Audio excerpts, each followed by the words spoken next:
Inside the last 15 minutes of the SportsMax Zone for this Wednesday, and Grenada's Kirani James was the only Caribbean winner at the World Athletics Golden Spike meet in Ostrava on Wednesday. The 2012 Olympic champion clocked a season's best 44.74 to win the 400 meters. Another Grenadian, Anderson Peters, the reigning world champion and Pan Am Games gold medalist of 2019 as well, was second in the men's javelin with a season's best throw of 83.39 meters, while Trinidad and Tobago's Kishorn Walcott, the 2012 Olympic champion, he was third at 82.85 meters. Germany's Johannes Vetter won with a world-leading throw of 94.20 meters. 4 days ahead of the mouth-watering 100-meter showdown in Gateshead, the American Sha'Carri Richardson continued her sparkling form, winning the 200 meters in 22:35, running into a negative 1.1 meter per second headwind. Richardson said post-race, listen to this, "Nothing that I do is a fluke. Everything is legit. It comes from hard work and talent, and I want to continue to show the world that my bark may be loud, but my bite and my actions are even louder." Another headliner in Ostrava was the American quarter-miler Fred Kerley, who beat two-time world champion Justin Gatlin and reigning world championship silver medalist Gatlin De Grasse over 100 meters. Kerley, the world 400-meter bronze medalist, won in 9.96 seconds, his second sub-10 clocking in a month, with Gatlin second in 10.08 and De Grasse third in 10.17 seconds. SportsMax analyst Leighton Levy joins us now to discuss some of today's action. He's on Zoom, I think. Well, let's start with Sha'Carri, Leighton, because you're already sold on her ability when many others are doubting. Your thoughts on her effort today? I don't think we're hearing him.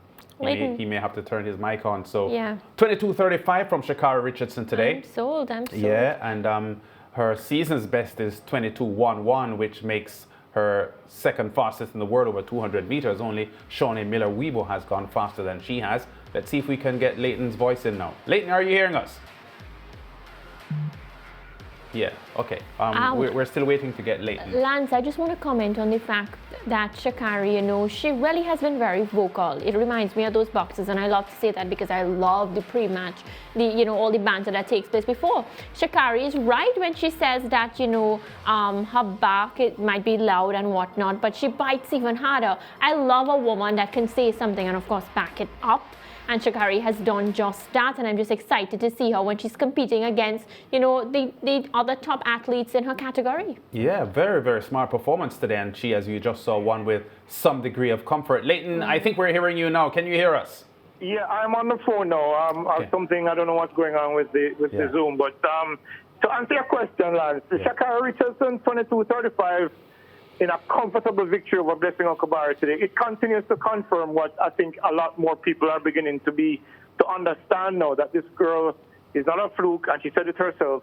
She's a genuine talent, and of course, she verbally threw down the gauntlet to Shelly and Fraser Price and company today, saying that, what she is what she is, and you have to, based on what you've seen from her so far this season, you can't doubt her ability at all. 22:35 is not her fastest time, but given that this, I think, is her first trip abroad, running in a new environment might have something to do with the time and, of course, the wind factor as well. Yes. But it is one of the fastest times in the world this year. Mm-hmm. Is she expected to double at the Olympics?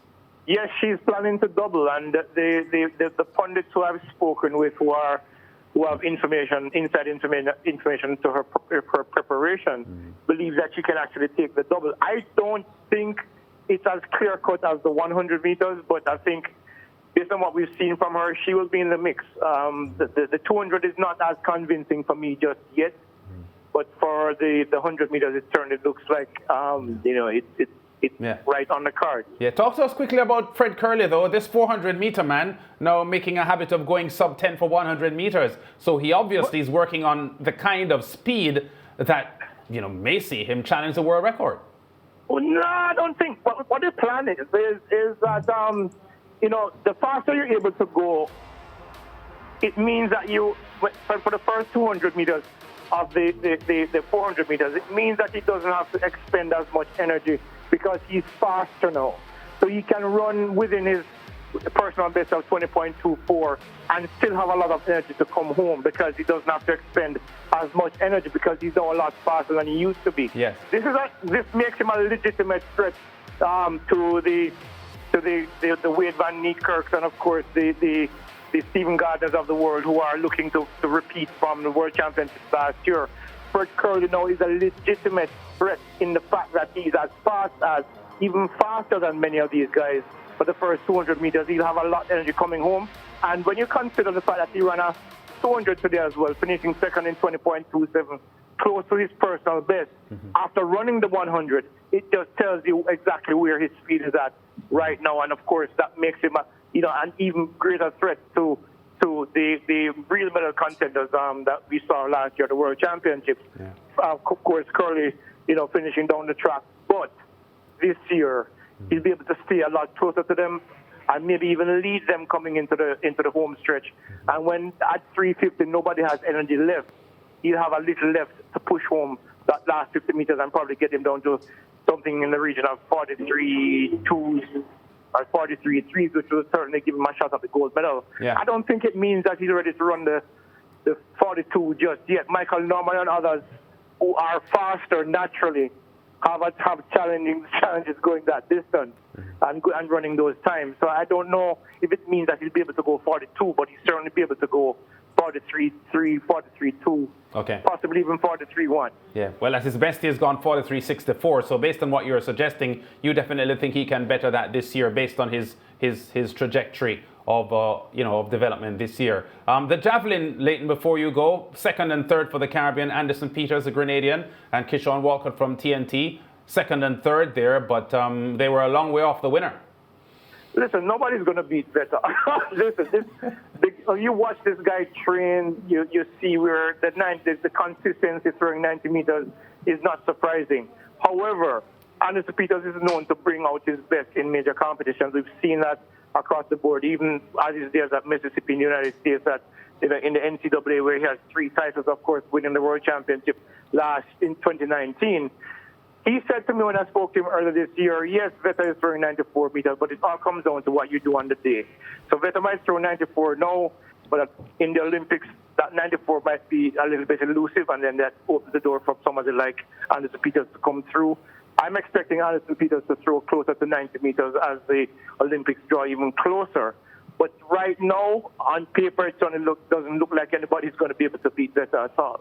Yeah, I agree with you there, Leighton. Thanks for talking to us and enjoy your Liverpool victory today. Yes, I enjoyed it myself. It was a little bit nerve-wracking because Burnley is a bogey team for us. But, yes, we're in fourth now. All we have to do is win next Saturday. And, of course, we're in Champions League next year. Yeah, great on you, mate. Back with more after this break on The Zone.